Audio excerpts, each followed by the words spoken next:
भड़काई आग, लाखों का सामान जलकर राख। नमस्कार, स्वागत है आपका। मैं हूं आपके साथ सपना दीपक मदेशिया। बुलेटिन का आगाज करेंगे। चंपावत जिले के विकास योजनाओं को गति देने और उसकी प्रभावी निगरानी के लिए जिला विकास समन्वय एवं निगरानी समिति की महत्वपूर्ण बैठक आयोजित की गई। बैठक की अध्यक्षता केंद्रीय सड़क परिवहन एवं राजमार्ग राज्य मंत्री और अल्मोड़ा पिथौरागढ़ सांसद अजय टमटा ने की। जिला सभागार में आयोजित इस बैठक में केंद्रीय मंत्री अजय टमटा ने केंद्र सरकार के विभिन्न योजनाओं की प्रगति की विभागवार समीक्षा की। उन्होंने विशेष रूप से प्रधानमंत्री ग्राम सड़क योजना, मनरेगा, प्रधानमंत्री आवास योजना, महिला स्वयं सहायता समूह से संबंधित कार्यों और कृषि योजनाओं पर अधिकारियों से विस्तृत जानकारी ली।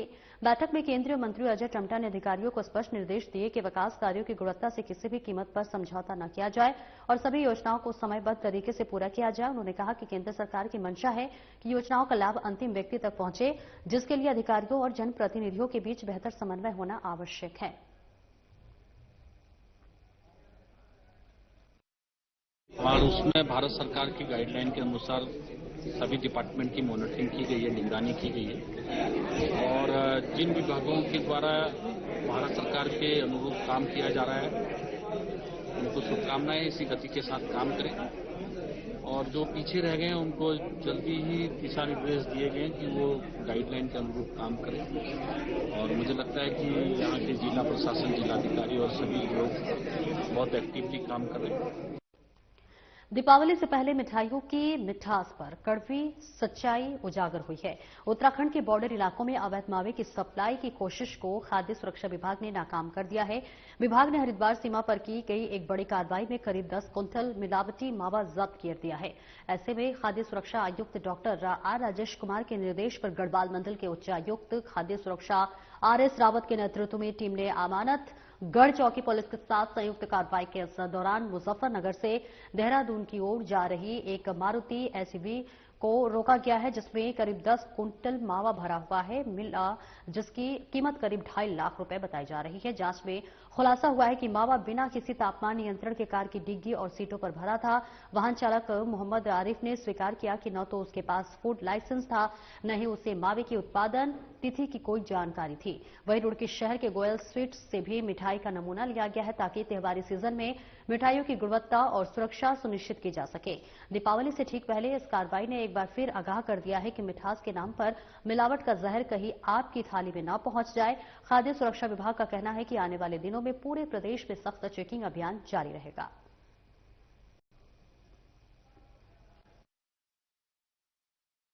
आयुक्त महोदय के निर्देशों के क्रम में दीपावली के त्योहार को देखते उत्तर प्रदेश के से बॉर्डर से लगे हुए जितने जनपद हमारे हैं उन पे हम विशेष निरीक्षण कर रहे हैं और उसी के क्रम में आज हमने जो है भगवानपुर के एरिया जो थाना है उसके एरिया में अमानतगढ़ वाले एरिया में जो है इसकी निरीक्षण कर रहे थे और कल से ही हमें इस बात की सूचना प्राप्त हो रही थी कि उत्तर प्रदेश के मुजफ्फरनगर से मावे की सप्लाई हो रही है, जो आमतौर पर अक्सर होती रहती है, लेकिन दीपावली के समय पे इसकी मांग ज्यादा बढ़ जाती है। तो इसी क्रम में आज हमने यहाँ पे निरीक्षण किया और एक जो हमारे सूचना देने वाले थे उन्होंने एक मुखबिर ने ये सूचना दी थी कि ये मावा यहाँ लाया जा रहा है जो कि संदिग्ध है। उसी क्रम में हमने आज उस गाड़ी को पकड़ा जिसमें करीब करीब 10 कुंटल मावा हमें मिला है।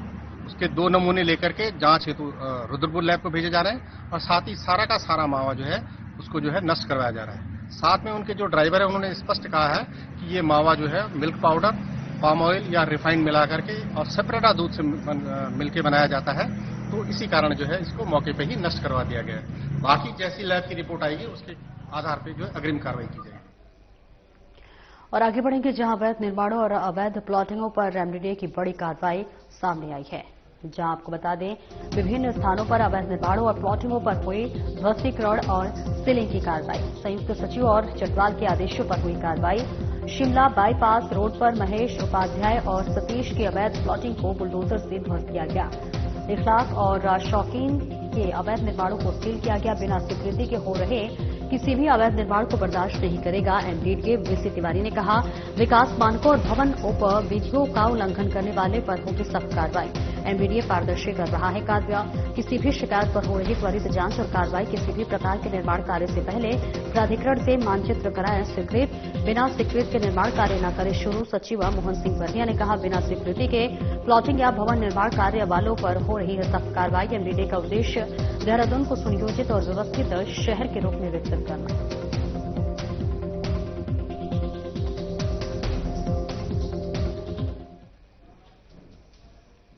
नैनीताल में पर्यटकों की सुरक्षा को लेकर एनडीआरएफ की बड़ी तैयारी दिखाई दी। नेशनल डिजास्टर मैनेजमेंट अथॉरिटी के निर्देश पर नैनीताल रोपवे में रेस्क्यू ऑपरेशन का रियल टाइम ऑफ मॉक अभ्यास किया गया।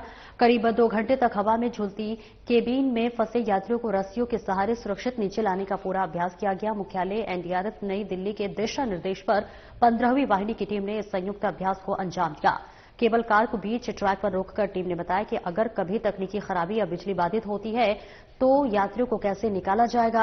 अभ्यास के दौरान स्थानीय प्रशासन, पुलिस और रोपवे प्रबंधन की टीम भी मौजूद रही। नैनीताल में हर साल बढ़ते सैलानियों के दबाव को देखते हुए यह ड्रिल सुरक्षा की तैयारियों की एक अहम कड़ी मानी जा रही है।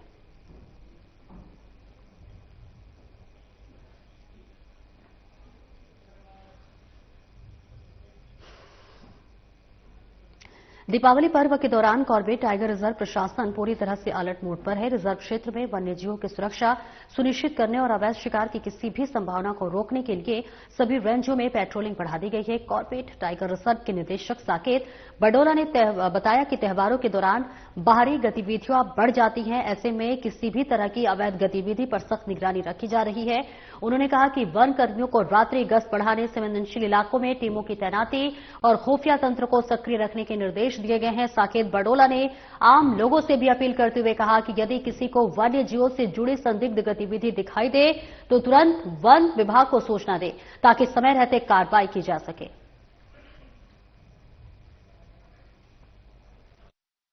हमने जनरली ये देखा है कि दिवाली या कोई भी त्योहार होता है उसके आसपास जो शिकार है या हुड़दंग है उसकी संभावनाएं बढ़ जाती हैं।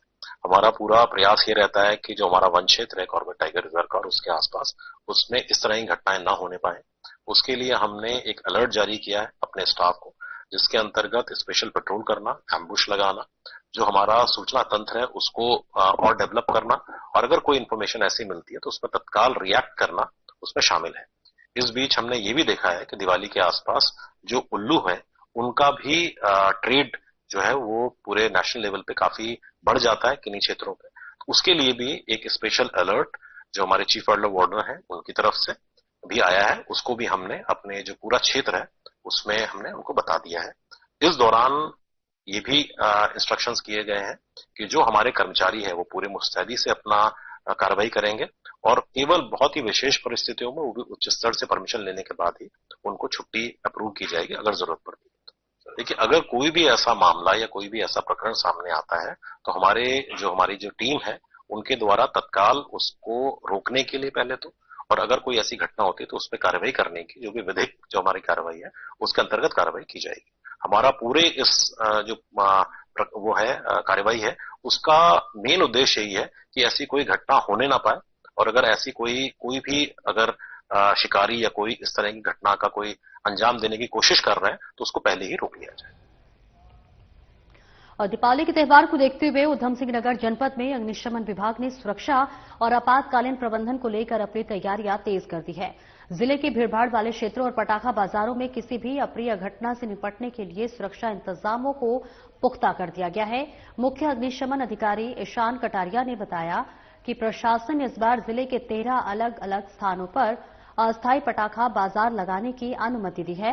इस सभी निर्धारित स्थानों पर सुरक्षा के विशेष मानक लागू किए गए हैं। दीपावली पर बाजारों में बढ़ने वाली भीड़ को देखते हुए फायर अलर्ट सिस्टम और 24 घंटे सातों दिन कंट्रोल रूम को सक्रिय कर दिया गया है। पटाखा दुकानदारों को निर्देश दिए गए हैं कि वे ज्वलनशील सामग्री से 50 मीटर की दूरी बनाए रखें।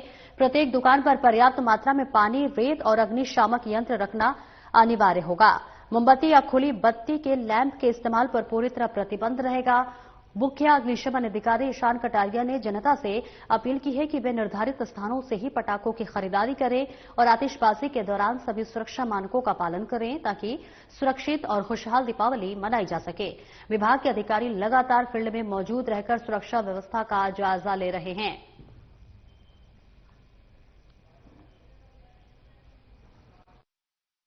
आइडेंटिफाई करी हुई है जहाँ पे 3 दिन के लिए पटाखे की दुकानें लगती हैं। तो उधम सिंह नगर में से टोटल 13 लोकेशन है जहां पे एडमिनिस्ट्रेशन के द्वारा आइडेंटिफाई किया गया है, जहां पे टेम्परेरी 3 दिन के लिए पटाखे को बेचा जाता है। उन 13 ही लोकेशन पे फायर ब्रिगेड के एक टेंडर मौजूद रहेंगे। जब से दुकान स्टार्ट होगी उसके 2 घंटे पहले ही हम गाड़ियों को अपना खड़ा करवा देंगे और जो टीम हमारी वहां मौके पे मौजूद रहेगी उसका काम रहेगा कि वो दिन में कम से कम 2 से 3 बार इंस्पेक्शन करेगी, राउंड लगाएगी। जितने भी लोकल वेंडर्स हैं जो पटाखों की जो लाइसेंस लेके जा रहे हैं फायर स्टेशन से, उन सबको सेंसिटाइज करेगी, ट्रेनिंग देगी, उनके फायर के इक्विपमेंट चेक करेगी। ये हमारी तैयारी है। और एक ब्रेक के लिए रुकेंगे, जल्द लौटते हैं।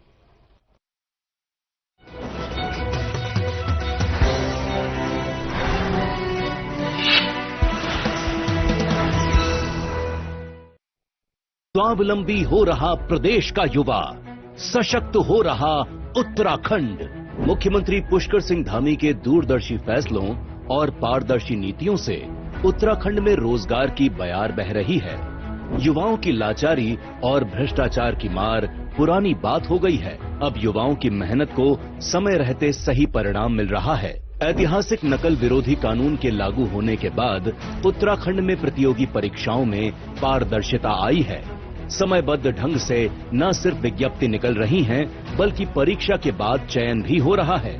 यही वजह है कि धामी सरकार के कार्यकाल में अब तक 25,000 से ज्यादा युवाओं को सरकारी सेवाओं में रोजगार देने का रिकॉर्ड बना है। पिछले 2-3 वर्ष उत्तराखंड में प्रतियोगी परीक्षा की तैयारी कर रहे छात्रों के लिए काफी अच्छे रहे हैं। उसका महत्वपूर्ण कारण ये है कि एक तो निरंतर रूप से परीक्षाएं आयोजित हो रही है, समयबद्ध रूप में परीक्षाओं के परिणाम भी आ रहे हैं और परीक्षाओं में सबसे महत्वपूर्ण विषय रहता है पारदर्शिता और शुचिता का, वो इंश्योर हुआ है। मुख्यमंत्री पुष्कर धामी ने महिलाओं के सामाजिक आर्थिक सशक्तिकरण की दिशा में साहसिक कदम उठाया। सरकारी नौकरियों में महिलाओं के लिए 30% क्षैतिज आरक्षण के प्रावधान से प्रदेश की महिलाओं को रोजगार में समान अवसर मिल रहे हैं। हमारी सरकार की कई सारी पहल में से एक जो क्रांतिकारी पहल रही है वो है 30% महिला आरक्षण बिल, जिसके माध्यम से न कि सिर्फ उत्तराखंड की महिलाओं को रोजगार में एक नए अवसर बल्कि उनकी जो भागीदारी है उसको भी हमने बढ़ते हुए रूप में देखा है। इसके लिए हम हमेशा ही उत्तराखंड सरकार के आभारी रहेंगे। कुशल युवाओं को रोजगार देने के लिए राज्य सरकार लगातार रोजगार मेले आयोजित कर रही है। इन सभी प्रयासों से सरकारी सिस्टम पर युवाओं का भरोसा मजबूत हुआ है। उम्मीदों को पंख लगा रही उत्तराखंड सरकार, युवाओं को मिल रहा रोजगार।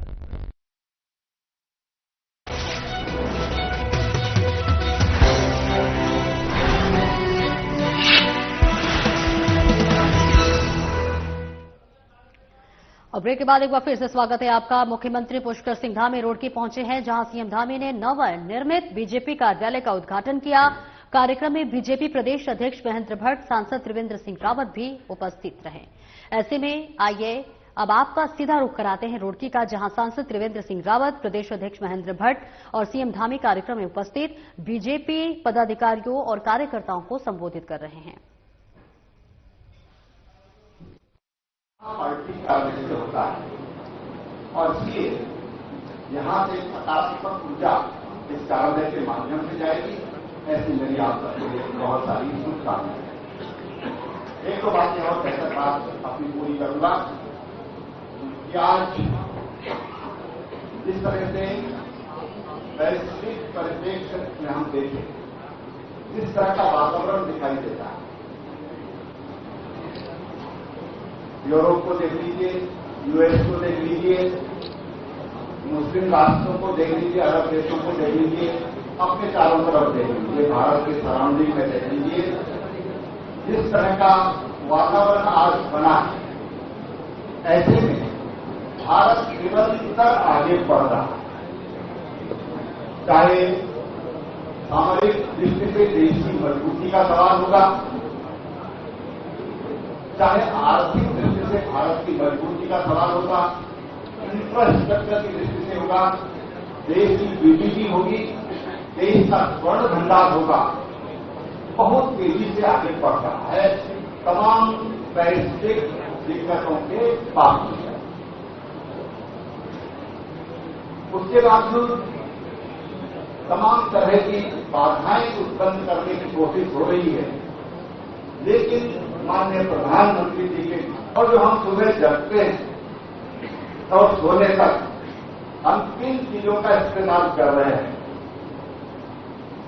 वेस्ट कौन सा कर रहे हैं, पहला काम ये होता है सोचने के बाद कौन सा वेस्ट कर रहे हैं, वहां से अगर हम सोचे हम क्या इस्तेमाल कर रहे हैं तो हमारी समझ में स्वतः आ जाएगा कि हमारा पैसा कहां जा रहा है। कार्यक्रम से सरकार चलाने का केंद्र कार्य होगा, वही हम सबका भी उत्तरदायित्व होता है। जिससे मंदिर भी रहते हैं, ये समय का मंदिर है, और मैं जब कार्यालय में वहां पर जा रहा था तो मैंने कहा भी है कि सीधी संस्थाओं में कार्य की व्यवस्था होगी। तो हमारे जिले के मुसाफिर हैं, उनका पक्ष है, उनका क्या आवश्यकताएं हैं, हमारे जिले के महामंत्री हैं, उनके पक्ष के आगामी दिनों में क्या आवश्यकताएं हैं।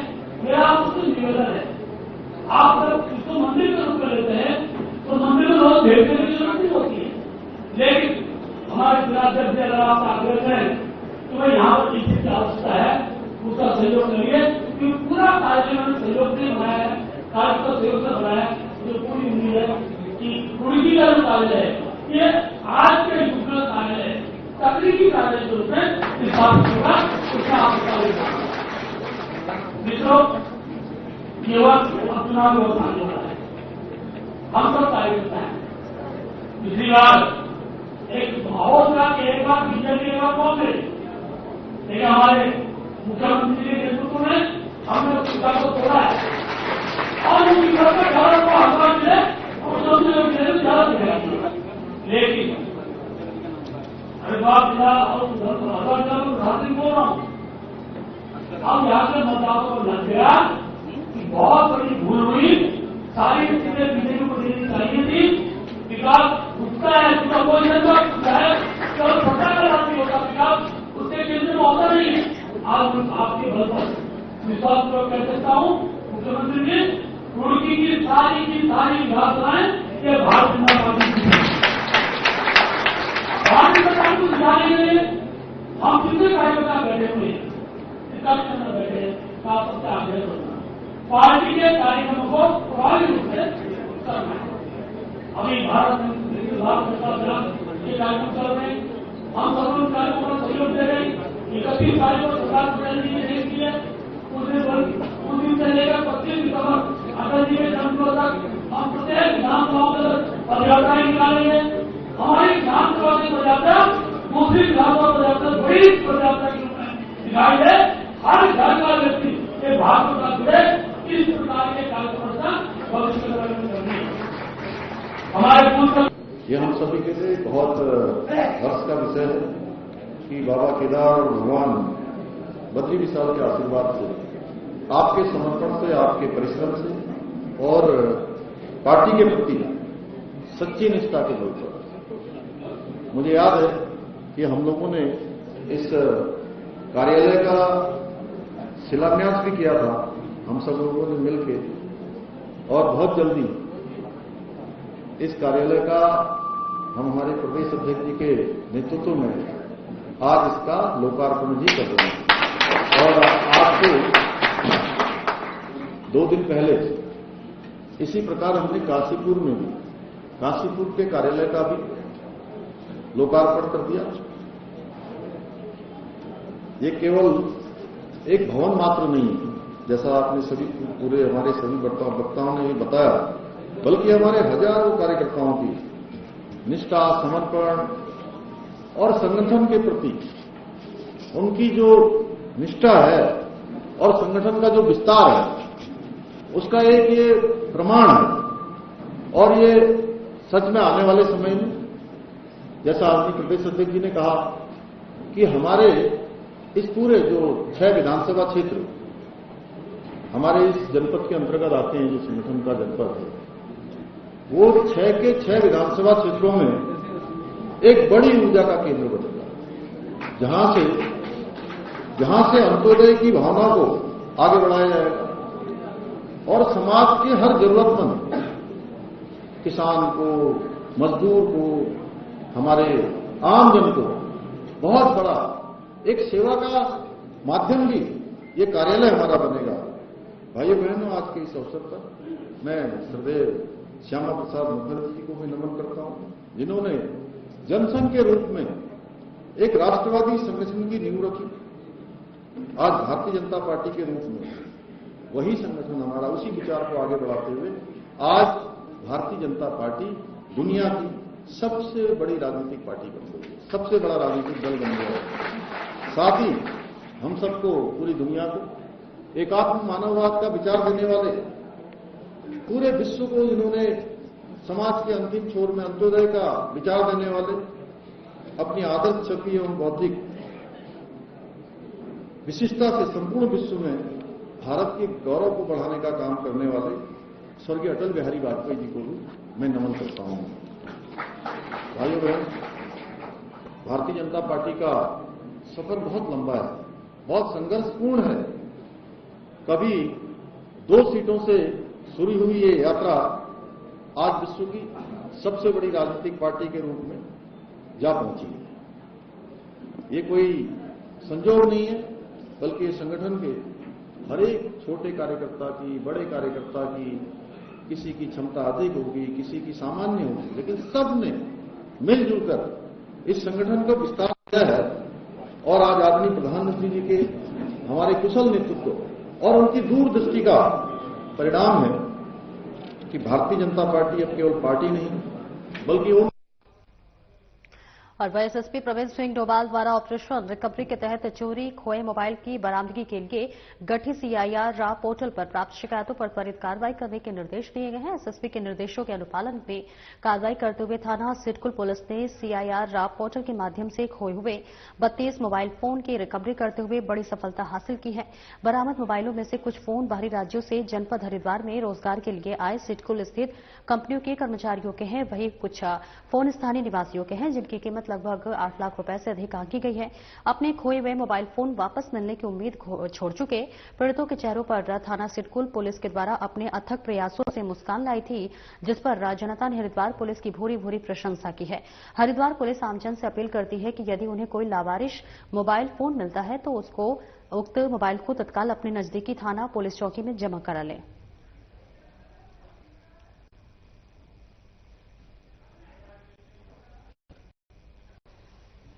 सर्वाधिक स्थान पर शराब पीने वालों पर पुलिस की कार्रवाई लगातार जारी है। इस क्रम में थाना श्यामपुर पुलिस ने सार्वजनिक स्थानों पर शराब पीकर हुड़दंग करने वाले 11 व्यक्तियों के विरुद्ध कड़ी कार्रवाई की है।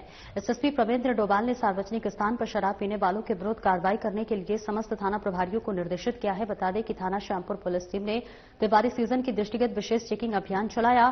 थाना अभियान के तहत पुलिस ने छापेमारी कर सार्वजनिक स्थानों पर शराब पीकर हुड़दंग कर सामाजिक माहौल खराब करने वाले 11 व्यक्तियों को पकड़ा। पकड़े गए व्यक्तियों के विरुद्ध धारा 81 पुलिस एक्ट के तहत चालान की कार्रवाई की गई है। पकड़े गए आरोपियों ने भविष्य में ऐसा न करने का लिखित मौखिक आश्वासन दिया। हरिद्वार पुलिस की ओर से यह अभियान आगे भी निरंतर जारी रहेगा।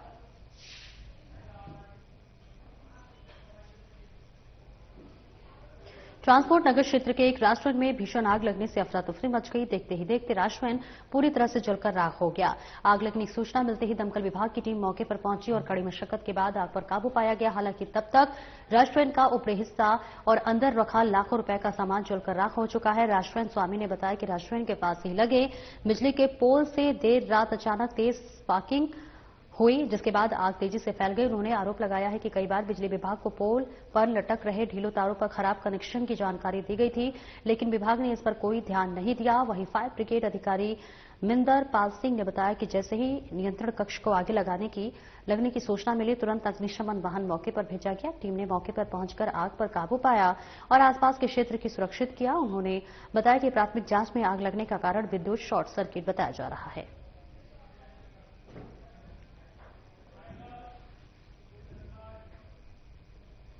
फिलहाल इस बुलेटिन में इतना ही। नमस्कार।